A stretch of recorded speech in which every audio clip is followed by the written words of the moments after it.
Доброго дня усім! Вітаю вас на каналі Музикотерапія. З вами психолог-музикотерапевт, арт-терапевт, музикант, педагог Лідія Піскозуб. І сьогодні я розповім вам про музикотерапію для людей, які з певних причин, на жаль, не розмовляють, які втратили цю здатність або які, на жаль, взагалі її не розвинули. Якими ж можуть бути причини, що людина не розмовляє?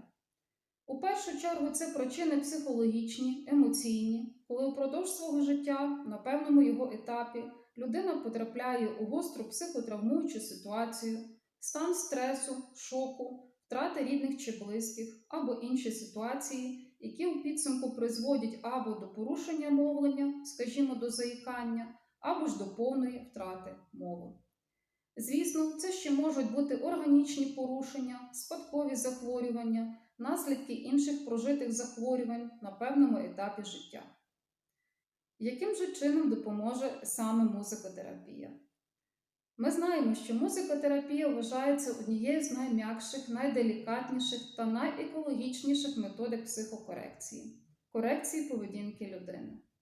На музикотерапевтичних заняттях ми не завжди розмовляємо, ми можемо просто мовчати, оскільки наша мова – це не є звернена мова. Це мова звуків, це мова музики, це мова мелодій. Люди, які ж мають порушення мовлення або які мають повне відсутнє мовлення, мають посилення інших органів відчуттів, і в тому числі слуху.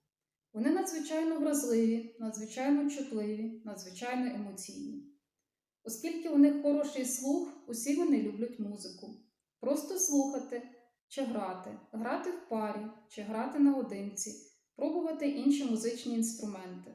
Їм це все дуже подобається, їм все дуже цікаво. Зустрічаючись на музикотерапевтичних заняттях з такими дітьми, чи з підлітками, чи з дорослими, а в даному випадку вік абсолютно не має значення, ми виконуємо декілька видів робіт. І заспокоїмо їх, і надаємо психологічну підтримку, психологічну рівновагу і розвиваємо мовлення. Однак щоразу ми повинні пам'ятати, що розвиток мовлення – це надзвичайно довготривалий процес, на декілька місяців або декілька років.